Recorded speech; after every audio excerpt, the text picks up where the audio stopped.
welcome or welcome back to my channel. This is my second time filming this video because the first time I just did not like the way it came out. So we're gonna retry this and we're gonna try to do this as quickly as possible. As you can see, we're gonna go over the 25 books I want to read in 2025. To make things a little easier, I separated them into categories. Okay, so the first category we're gonna go over is finishing series that I'm in the middle of. I'm actually surprised how many series I'm currently in because I thought it was a lot more. So the first book in this category is Crescent City 2, House of Sky and Breath. This is her first high fantasy series, so I think she was getting into it and I was just not used to this type of writing from her, so I was really caught off guard.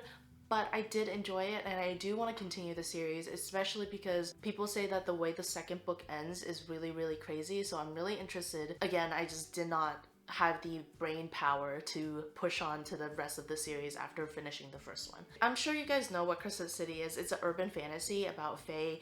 There's werewolves, there's vampires. The main plot starts off as a murder mystery. The main character is trying to figure out how this very important person in her life died. The next book in this category is The Songbird and the Heart of Stone. This is the first book in the second duet of the Nyaxia series. I love the Serpent and the Wings of Night duet. The first book already came out. I think the second one to finish off the duet is coming out this year. I don't remember which month. I feel like it's in the summer, but I might be wrong. I'll put it up here for you guys. But I really enjoyed the Nyaxia series because it was just something so refreshing about reading a vampire story, but it wasn't glorified vampires. Like, these vampires are actual monsters. It was more fun to read and learn about rather than, you know, them being like Twilight vampires. If you have not read Serpent and the Wings of Night, it is about a human girl who is adopted by a vampire king. She has to live her life as a human girl trying to survive in a world full of vampires. She decides to compete in this trial Hunger Games-esque competition where the winner gets a wish from the goddess that they worship. A lot of stuff happens. The pacing is really good. I love the writing. I think Carissa Brabant does a really good job with her writing, so I really want to jump into the second duet that follows a character that we met in the first duet who is very bubbly and kind of has a different personality from our first main character, so I'm really excited to jump into that. The third book is Ruthless Vows. This is the book after Divine Rivals by Rebecca Ross. I think this is only going to be a duet. With the way the first one ended, I'm really interested and really excited to see how this one plays out. I have started it. It is going a little bit slow and I'm a little confused on how this is going to play out with how big the book is. It's not very big and I feel like there's so many things that they have to go through, and I'm already, I want to say, a little over 100 pages and I'm still like, where are we going with this? So I'm taking it slow with this one. I don't want to force myself to read it because I don't want to give it a bad rating just because I wasn't ready or in the mood to read a story like that. I'm pacing myself. I don't hate the book. I just think it wasn't the type of book I was looking for at that moment. Book number 4 is Prisoner's Throne. This is the second book after The Stolen Heir by Holly Black. This is following two characters that we meet in the Cruel Prince series, but taking place far in the future. I like this book a lot more than the Cruel Prince series. I know this is a really unpopular opinion because everyone loves the Cruel Prince series, but I didn't really enjoy it that much. But I really actually liked The Stolen Heir. I felt like the pacing was a little bit better, the writing was a little bit better, and I like the characters. So I'm excited to get into the second one to see how it played out because the ending of the first one was not crazy, but like, ooh, I'm intrigued. Then we have Apprentice of the Villain. This is the second book in a trilogy, I believe. I think the third book is either out or almost out. The first book is Assistant to the Villain, and this is a really wholesome, is it wholesome? It's just a very light-hearted fantasy, kind of fairy tale-esque read where you're in this world where it's very stereotypical fantasy tropes, like the villain, the sidekick that's a frog that has to talk holding up a sign. It's really lighthearted. The topics aren't always lighthearted, but the story and the world building is just so comical and really fun to read through. Our main character needs a job and she gets hired as the assistant to the kingdom's villain, and it's just so silly. Like, I really enjoyed it. I liked just how unserious everything was. And I can't wait to jump back in. I don't know, I didn't know that I needed a lighthearted fantasy series until I read that book. I need more of those. So if you guys have any similar books like that, let me know because they're just so fun. And speaking of funny, this one is not funny. Golden Sun by Pierce Brown. This is the second book after Red Rising. It might be funny. I don't know. I haven't read it, but Red Rising definitely was not funny, but it was fun to read. It was really entertaining. I love the world building that Pierce Brown does. He's really intricate and he does not waste a single word in my opinion. Like everything has a purpose. It grabs your attention from the very beginning and it does not let go until the very last page. I rated Red Rising a 5-star, but it was one of those series where even though I loved the first book, I could not go to the second one straight away. These books are kind of heavy and these books are a lot of information and a lot of characters and information. I just needed something more lighthearted before I jumped into Golden Sun. Book number 7 is The Housemaid's Secret. This is the second book after The Housemaid. This is kind of like a thriller mystery. I really liked the first one because it was just so interesting and the plot twists actually got me. Like I didn't guess it for some reason. I have heard that it fell off a little bit. I want to read it and give my own opinion. This is the last book of the Chestnut Spring series, Hopeless by Elsie Silver, and I just really want to read it and get the series done. Not because I hate the universe, I really enjoyed my time reading Chestnut Springs. Beau has been the most intriguing character to me throughout the entire series. I really want to know like what's up with him, you know, like what happened. I have heard that it is a little bit toxic. Either I'm gonna get really annoyed or I'm gonna enjoy it because we all know Lucy loves some toxic books. This is the second book to If He Had Been With Me. You follow two kids throughout their life, childhood best friends, and then growing apart in high school. Ending of the first one broke my heart. I want to know the POV of, I forgot his name. Clearly I don't want to know that bad if I do not remember his name. The second book is in the POV of him, and I know that it's gonna make me even more sad because there's just so many misunderstandings. Last one in this category is The Ballad of Never After. This is following Once Upon a Broken Heart by Stephanie Garber. I mean, there's not much to say about this one other than I really liked the first one. Like, I enjoyed it. It was entertaining and I want to continue the series. On to the next category. These are just other books that I want to read. The first one is Lady Midnight by Cassandra Clare. It takes place in the same universe as her other series. She's one of these authors that writes multiple different series in different timelines of the same universe. Her most popular series is The Mortal Instruments, and this had like a movie, a TV show. It was really big. I really enjoyed the first half of the book, but she lost me at the brother-sister thing. She lost me at that. So I'm not gonna go into that. If you're curious, go ahead and read those books, but I don't know. It kind of went to like, what the heck are we doing kind of situation. But she does have the Infernal Devices or the Clockwork series that I freaking adore. I love that trilogy with my whole entire heart. Like the characters, the story, the plot, just everything in it was so fun. It was so heartbreaking and it just, oh, it was so good. It was one of those series where you know you're not gonna find something like that again. Like nothing's gonna scratch that itch again. I loved the shadow hunting world. It's just so interesting with all of the monsters, the demons, the werewolves, the vampires, the warlocks, all of this magic, and then the shadow hunters are half human, half angels there to protect humans. So I want to jump into her other series just slightly because I want the crumbs of the characters from the Infernal Devices. Just crumbs. I beg, just crumbs of them. The next book is Binding 13. Okay, we all know that I love Magnolia Parks. We all know this. The Magnolia Parks and Daisy Hates universe. If you've watched my other videos, you know how much I love them. If you haven't, surprise, I love the Magnolia Parks universe. And I've heard that Binding 13 is very similar to it because it's kind of like a character study also where there's a lot of drama. Number 13 is Truly Yours by Abby Jimenez. I never read any of her books until just for the summer. It was actually my first 5-star book in 2024. So I really want to jump into her books more. I didn't know that the books were connecting, so I ended up reading just for the summer before reading all of the other books. I think the first time I heard about Abby Jimenez, it was because of Yours Truly. So I want to read that one. And I know that it's following characters that we met in Just for the Summer. All I really know about this, other than the fact that there's a dog involved, is that they're sending emails to each other, and that's how they get to know each other, and I think that's kind of cute. Next one is The Games Gods Play. This is a fantasy series that I've heard about while watching Sarah Caroli. She's a booktuber. I'm sure you guys know her. She's a pretty big part of booktube. It just sounded really interesting. So it's about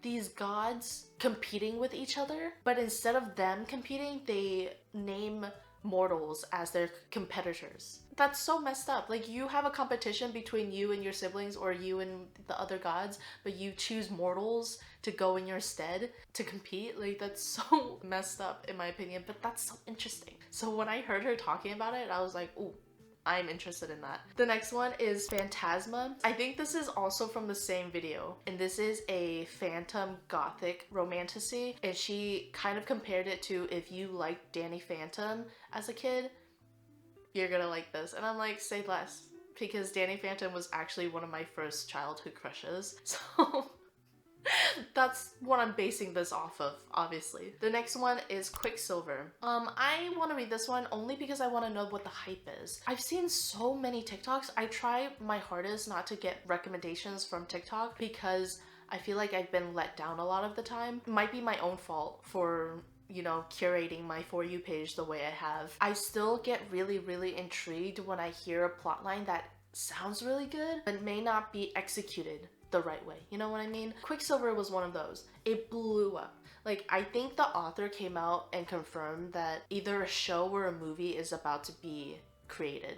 And I think that's crazy, because wasn't this book super new? I don't know. I thought it was new. It was new to me, so I was just so shocked. So now I'm really curious. All I know about this is it's Fae, and then you have a character that is from one world, but then she falls into kind of another, I don't know if it's the same world or a different world, but she falls into the Fae realm, and she meets Kingfisher.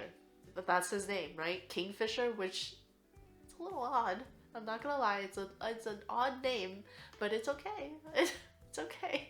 It's a fantasy world, so whatever. But he's a ruthless warrior of some kind, and I don't think embark on a journey of her trying to get back to her world or her home, but they have to work together. That's all I really know. I don't want to read too much into it because I want to kind of go in blind and see how I enjoy this book on my own rather than having all of these other opinions in my ear. The next few books are books that I wanted to get into because I want to start reading fiction, like more women's fiction or just fiction books that will make me feel things and not just read for entertainment. Obviously I want to read it and enjoy it, but I want to feel emotions as I'm reading, because sometimes you just need a good cry, or sometimes you just need to feel like genuine happiness for characters, and I feel like a lot of the time it's going to be fiction books. I love a good romantasy, I love a good fantasy, I love a good romance, but sometimes the characters are too two-dimensional. It just doesn't hit the same. I loved The Nightingale by Kristen Hanna. I originally gave that book a 4.75, but the longer I think about it, the more I want to change it to a 5-star, because I read that book years ago, but I still think about it, I still recommend it, and I still love it. That's a 5-star read, right? I don't even remember why I gave it a 4.75. I think I might have just been stubborn. Like, no, it's not a 5-star. No, it is a 5-star. It was beautifully written, and it's about two sisters in France during World War II. And I thought it was such a fascinating concept because a lot of the time we read about World War II, it's about the Holocaust and men at war. We never really learned too much about how the women handled World War II. And it was just so fascinating to see these very different sisters, one who is a mother and a wife trying to get through this war, and then another sister who is an ally and is trying to help. And it was just so interesting, and it was so gut-wrenching, but it was just such an enjoyable read. It's not fun because the topic is not fun. So for 2025, I want to start reading more fictional books, and the first one being Firefly Lane by Kristen Hanna. This is a story about female friendship and just growing up with your female friends. I know that that one's gonna hit really hard. I have really, really close friends, so I just know this one's gonna hit. The next one is Lovely War. This is also about women and friendship and love and just grief during wartime. It's highly rated. And the last one in this category is A Man Called Ove. This one's a little interesting because obviously I can't relate because I'm neither old or a man, but it's about a story of an old man in this neighborhood that everyone thinks is grumpy and mean, but when a family moves in next door to him and has like a little incident with the U-Haul truck, and this family starts befriending this old man, and apparently you start learning about his life and his grief and all of that. And I feel like there's gonna be so much more behind the door of why he is the way he is, and obviously he's elderly. He's gonna have so many life stories, and I think this one is really gonna make me like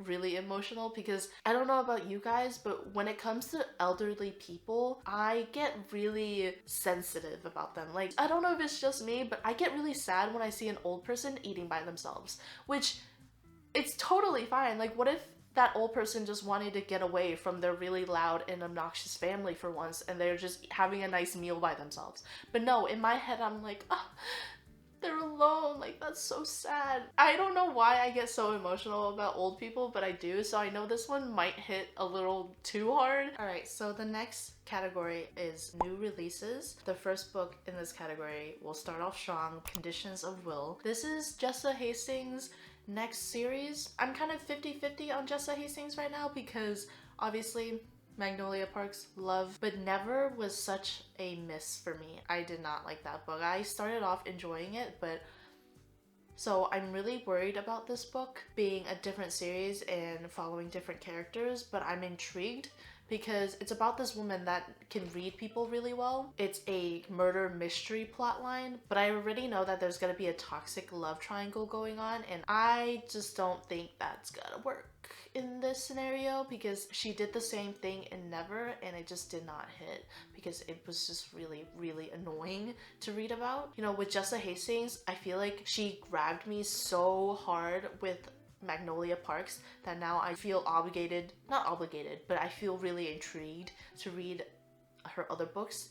So I'm still gonna read it. If I do not like it, I think I need to reconsider maybe just not reading her other books in the future, except for the Magnolia Parks books. Next one is Deep End by Ali Hazelwood. I really like her writing. Her characters are really witty and funny. This is a sports romance, and I find that really interesting because she's always gone into different types of romances. Like, her other books were STEM, then you have a chess one, and she went into sort of a romantasy route where it was vampire werewolves. She really likes to broaden her horizons. I respect that, you know, I respect that. And I think it's really interesting that this one is about a swimmer. Never heard of a swimmer romance, so I'm intrigued. Say You'll Remember by Abby Jimenez is her new book that's coming out this year. Again, I want to get into more of Abby Jimenez's writing just because I loved Just for the Summer. I want to see if I love more of her books. I want to see if she ends up becoming one of my Emily Henry finds, so I want to read that one when it releases.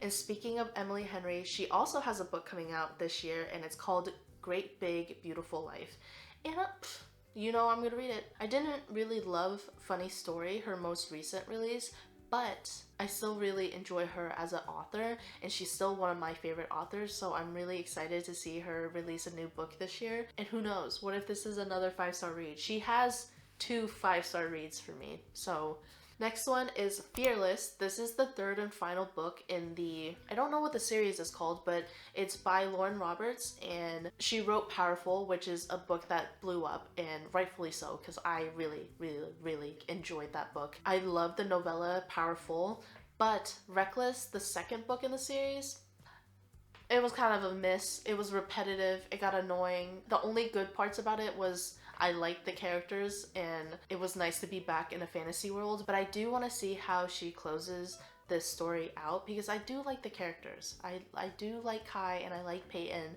and I want to see how the story ends. I don't think it needed to be a trilogy. I think it would have done pretty well as a duet, but who am I? I'm just a person talking in front of a camera. Last but not least, number 25 is The Rose Garden by Sasha Peyton Smith. This is a random release that has caught my attention because it sounds really interesting and it's about Faye. Eventually, I feel like I'm gonna get really tired of the whole like fae trope thing, but as of right now, I'm still enjoying it, so we're just gonna run with it. This is about a kingdom where these girls have to go through a competition to win the queen's favor of something, and it's fae world. That's all I really know. Again, it's another competition kind of situation with fae involved, so I'm intrigued. And the cover is really pretty, so if I enjoy it, I enjoy it, and that's all what reading is. I'm not here to change the world with my book choices, you know, so I'm just reading what I feel like I'm gonna enjoy, and that's all I really know about it, and the cover is pretty. I'm just a girl. We have an honorable mention, and that is Onyx Storm. Onyx Storm released in 2025, obviously, but by the time this video goes out, I've already read it, I've already finished it, and I've already released a video. If you haven't watched that video, go ahead and watch that video, because I have all of my thoughts and feelings in that video. It's a spoiler-free video, but at the end I do a spoiler section where I go into all of my thoughts and theories for the rest of the series. Those are all 25 books that I want to read in 2025. This is more of a small goal for me that I want to hit. I don't want to overwhelm myself because I know that's one way to burn myself out, but I'm really excited for these books. Like, I feel like I have a really good pile of different genres that I can pick from this year. Let me know if you read some of these, and let me know what books you're excited for in 2025. If any of these are new to you and you find interesting and you end up reading, also let me know if you enjoyed them. Thank you again for watching this video, and I'll catch you next time. Bye!